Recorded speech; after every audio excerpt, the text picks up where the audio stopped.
everybody, welcome to the show. My name is Amanda Ostrander. I am a teacher-turned-homeschool mom, and this is Raising A to Z, a place where we talk about all things homeschooling. And today I'm going to share with you my top 10 budget tips for homeschoolers.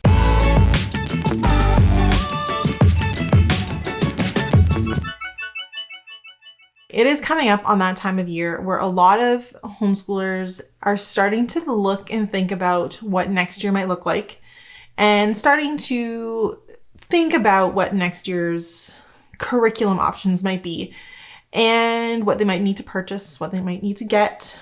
And so I thought it'd be a great time to talk about some tips for homeschooling on a budget.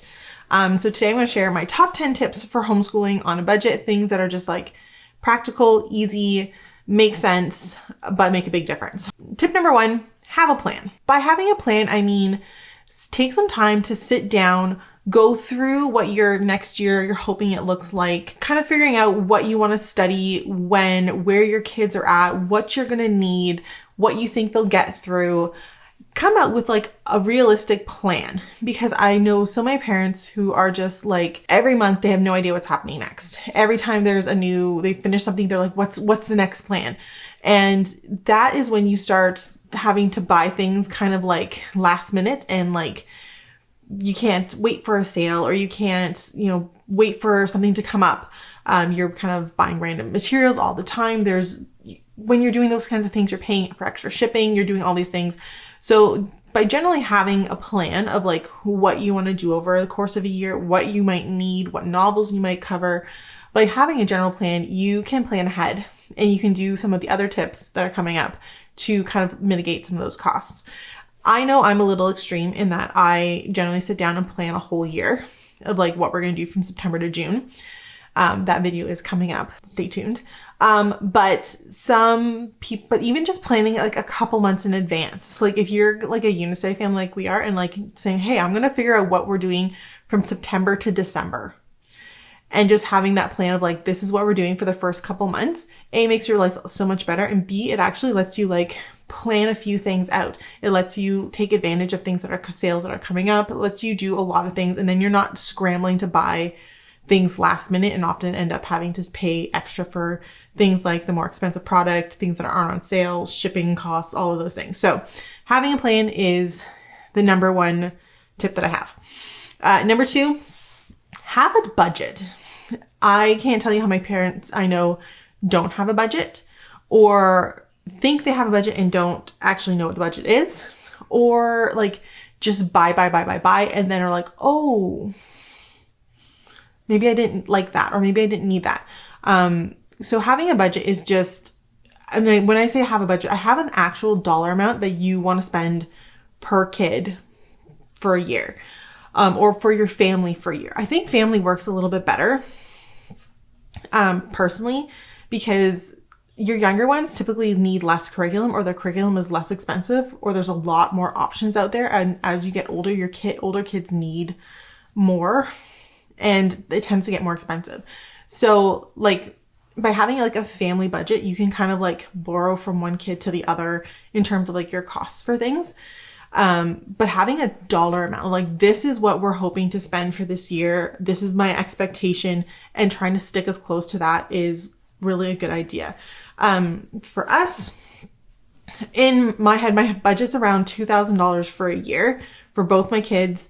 But that also includes, like, I consider that their whole homeschooling budget. So not just curriculum. I'm considering that school supplies, that's gymnastics classes, that's our science center membership, that's soccer, like Girl Guides, that's all of it. That's all their extracurriculars, co-op membership fees, like all that. So when you take into account that I have 2 kids doing gymnastics for 9 months a year, plus soccer, plus Girl Guides, plus like, it ends up being a pretty reasonable budget. But just by having a number in your head, it makes it a little bit easier when it comes to like doing the actual shopping and doing the actual purchasing of curriculum.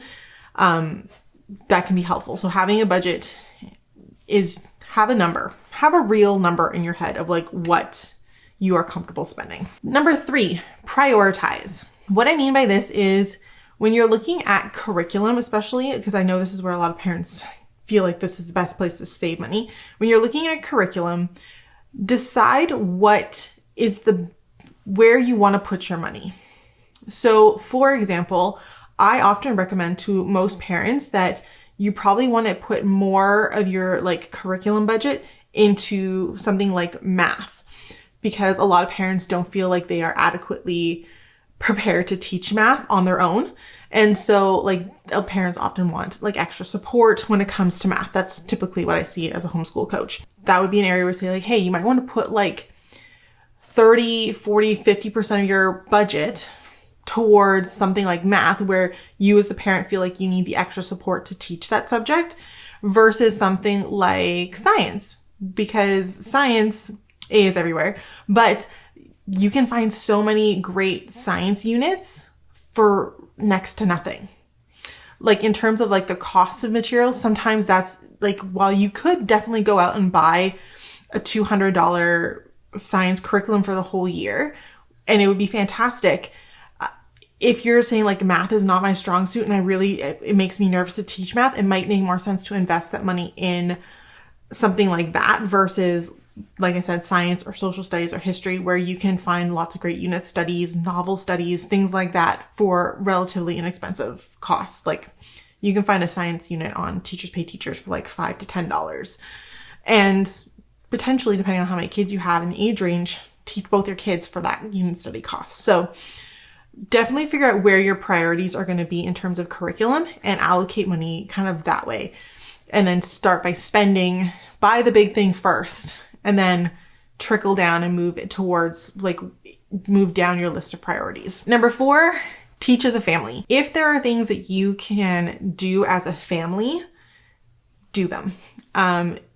There are a lot of like programs out there and unit studies where you can teach multiple kids, multiple age ranges with one program.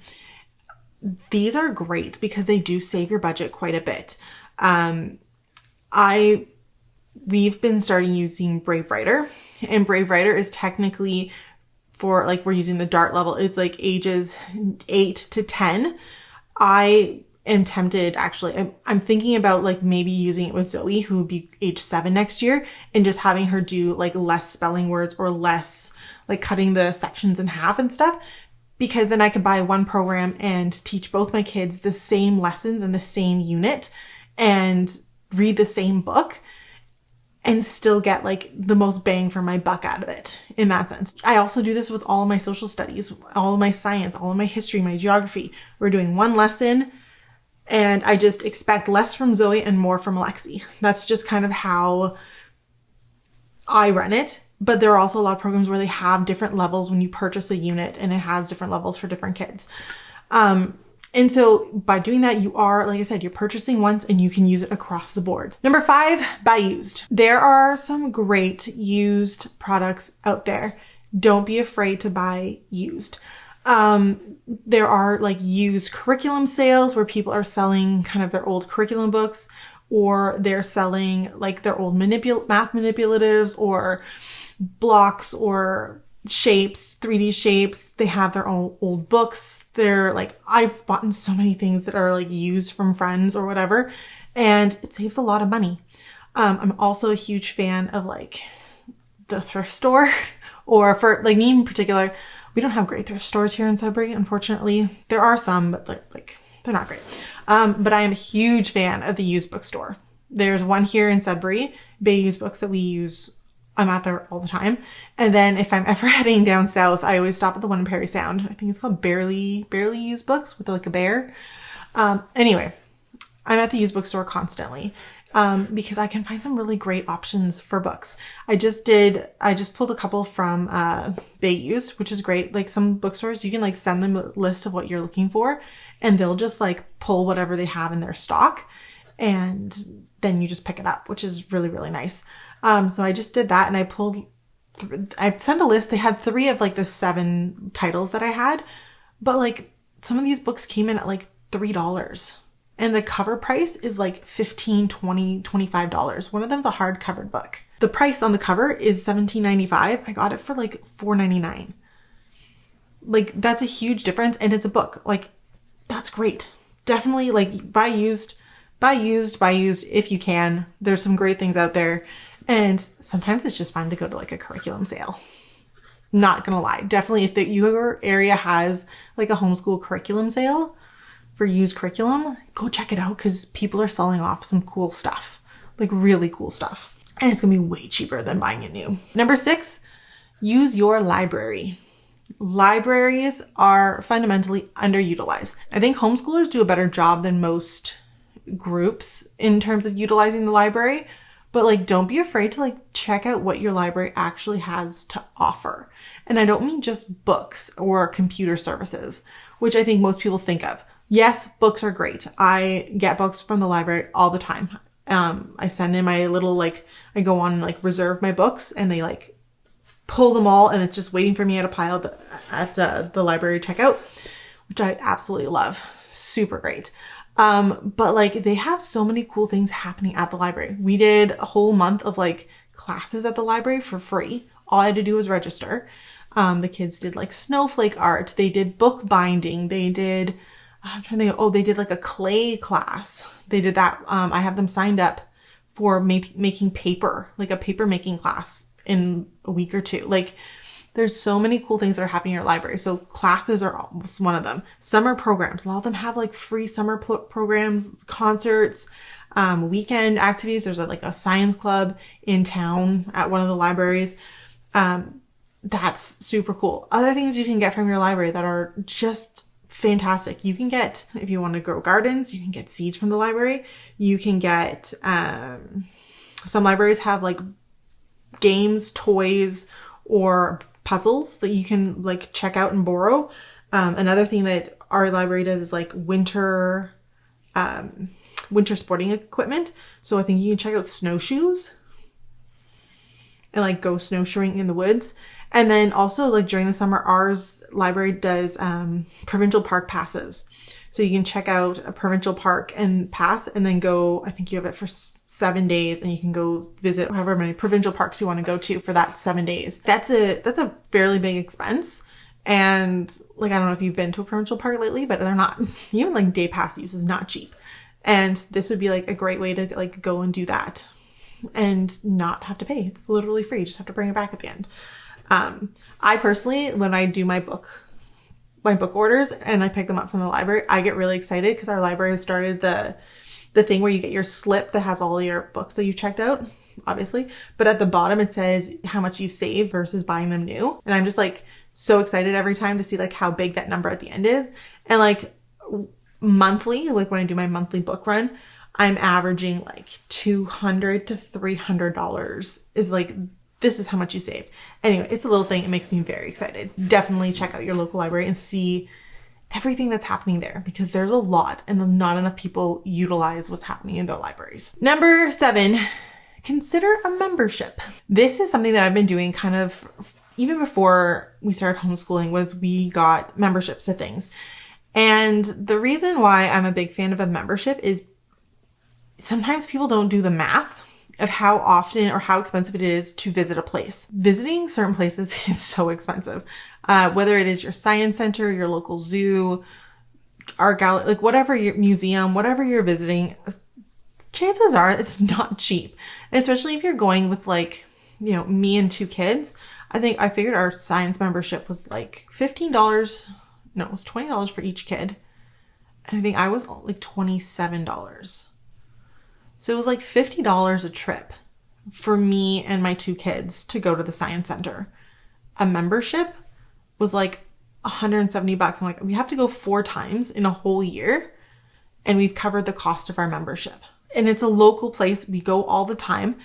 And it would literally become an easy like rainy day activity. It'd become an easy thing for us to go do. Like when we just need to do something different for a day, like it would become an easy field trip. And then you've already, like, it's a way less cost. Like the cost drops significantly. We have gamed the system a few times. By that, I mean, because my husband's a teacher, when he's off during March break, we actually did it once where I got a deal on a 2-year membership to the zoo in Toronto, which is nowhere near us. It's a 4-hour drive. But I got this deal where the cost of the membership, I figured out, we had to go to the zoo 4 times over 2 years to make the cost of the 4 or 5 times over 2 years to make the cost of the membership work. And so I booked it in a March break. Like I bought it over March break. And then we ended up getting 3 March breaks out of it because like the way we figured it out that like the first time we went at the end of the March break, then the next time we went, next year we went in the middle of the March break. And then the next time we went at the beginning of the March break. So we got 3 March breaks out of it plus 2 summers. And my sister lives down south. So like whenever we were passing through on our way to her place, we'd stop and like go to the zoo and then we'd stop on the way back and do a different part of the zoo.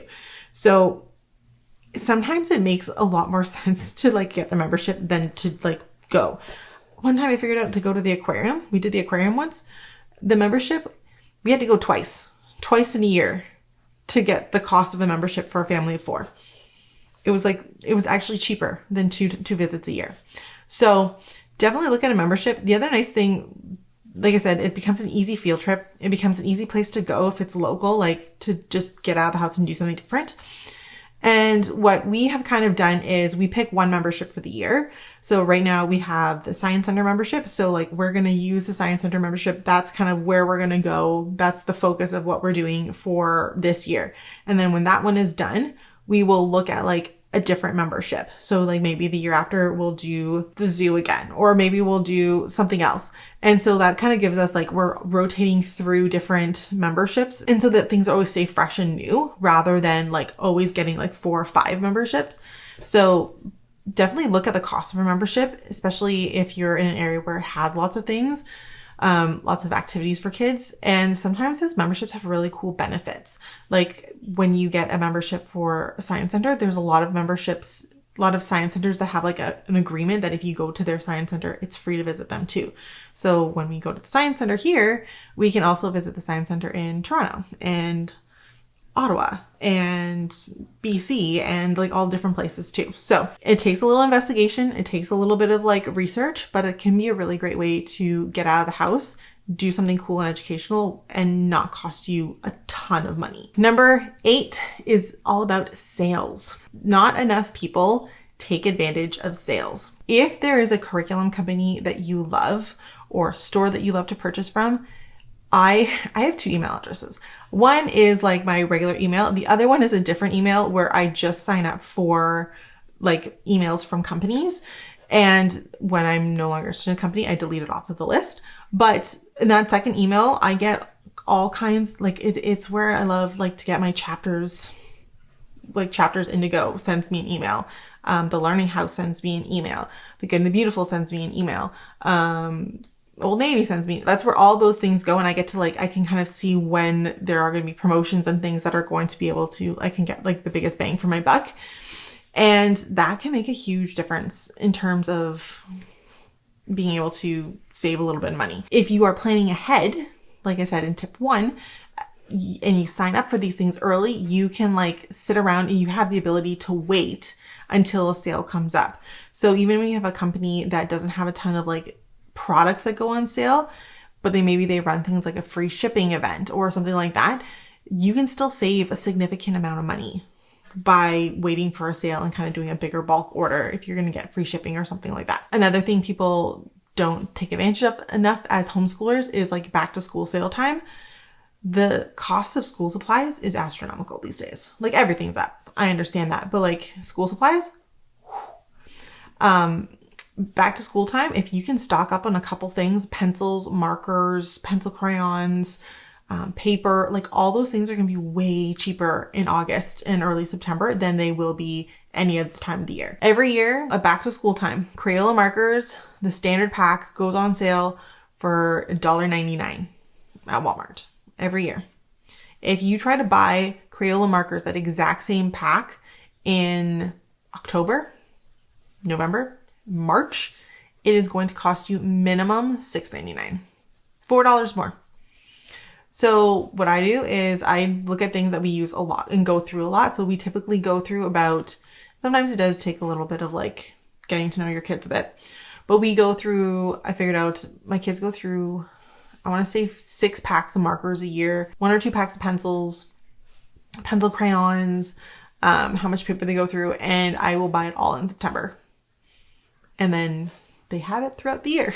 And it makes, then it actually saves me a ton of money that way. Because you think, if we're going through 6 packs of markers and I'm saving $4 to $5 a pack. That's $30 in savings just on markers. So sometimes it makes sense to stock up. Sometimes it makes sense to wait for that sale. So don't be afraid to do that. Number 9, look for cheap socialization. There are a lot of classes and activities out there for homeschoolers, but they do cost money. And there's a lot of like after school activities and regular extracurriculars, but they do cost money. And sometimes you have to be practical about what you can afford and what you're willing to invest your time and energy into. And sometimes it makes sense to look for things that are a little more on the inexpensive side, especially if you're on a tight budget, and like we all are these days. So for example, hockey, I think hockey costs like almost $5,000 a year. Girl Guides costs $189 per kid. 2 totally different price ranges. And that is the same length of time. Actually, I think Girl Guides is longer. So sometimes it is about looking for different activities that are going to be within your budget.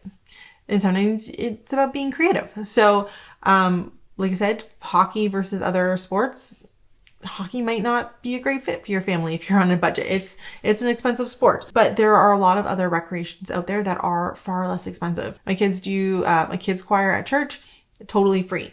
We go to gymnastics, which we do pay for and is a regular cost, but it is significantly less than than a lot of other activities. My kids do Girl Guides, which I said is under $200 a kid, September through to the end of May. And what else do we do? Oh, we do co-ops. We do pay co-op fees, but it's $90 for the year for my whole family to go to co-op. Those are significantly less expensive than, doing hockey or doing like a competitive team of something else. So sometimes it is about looking for a less expensive option. Sometimes it's about shopping around. For example, soccer. Soccer in our area in the city is over $200 a kid. Soccer on the outskirts can be as low as $30 a kid. If you're willing to do that little bit of driving, you can get a significantly better price on socialization activities for your kids, and they still get to play all those sports and all the activities. It just costs a little bit less. So definitely see if you can find places where you can do cheaper extracurriculars, cheaper activities, and then don't discount like play dates or like park meetups or going to the library to play board games with friends. You can definitely organize kind of like a free co-op if you wanted to, and that would be a lot less money. Ours only costs because we rent a clubhouse, and like I said, it's a ridiculously, we pay $30 for basically $10 a month. And it's because we rent a little like community clubhouse once a week for the entire year. So we do have a little bit of a cost associated with that, but like there's a lot of places where you can, if you want to start a co-op and just like migrate from park to park, you can do that and it would be totally free. So definitely look for ways to be a little bit less expensive in terms of co-ops and socializations and things like that, because those can add up quickly if you have to pay for something constantly or if it's a very expensive activity. Number 10, my last tip is don't forget to use the holidays. I'm a huge fan of using the holidays, birthdays, Christmas, Easter, back to school. I'm trying to think what other holidays are. Anyway, using all of those things as little ways to kind of combine my homeschool budget. So for example, my kids, like I said, I buy a lot of supplies at back to school time. I buy extra back to school supplies and those end up in my kids' stockings. They end up in their Easter baskets. They get a few, like I might get a couple cool things back to school time that'll end up like they'll get for their birthdays. Sometimes my kids get memberships for their birthdays or Christmas. So I'm kind of combining Christmas budget, Easter, back to school, like all these budgets to kind of like make them a little bit more. And that kind of just like helps stretch their budget and we can kind of do a little bit more. Memberships are another great thing to give, passes to go do a field trip or something. So we kind of like get like the 2 birds, 1 stone kind of situation. So don't discount holidays and birthdays. They can be a great way to like extend your budget a little bit. And then I'm going to give you a bonus tip. My bonus tip is free is great sometimes. If you can get things for free from friends who are giving things away or want to try something new, or they're done with it, they just want to get rid of it, awesome. Take it, try it, see if you like it. I'm always a little weary though when people say they want to homeschool for free and they're going to try to do everything for free when it comes to like getting all of their curriculum and all their math curriculum and their language, and they're going to do everything for free. Sometimes we have to take into account not only the cost of things, but also our time and energy. When I put together a unit study for my kids, it takes a couple of hours to like get together all the materials, figure out like what books we're going to use, get all of like the spines ready, figure out like what kind of projects we're going to do. Like it does take time to do all of those things. And then you have to teach it on top of that. So sometimes it does make sense to put a little bit of money into something that's going to make your life easier rather than having to constantly put hours and hours of time and energy into building something just because you can do it for free. I have seen parents who have tried to do, like, for example, math, and they're just like, we're just going to do it off of free worksheets we find off the internet. And that is fine. It is possible. It is doable. It's just a lot of work and it's a lot of energy. And we want to sometimes be good conservators of our own mental and emotional energy and make sure that we're not just like doing things for free because it's free.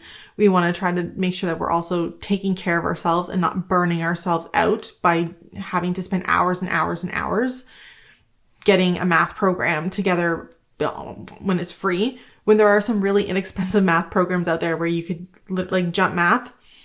If you wanted to spend next to nothing, it's I think $25 for the year.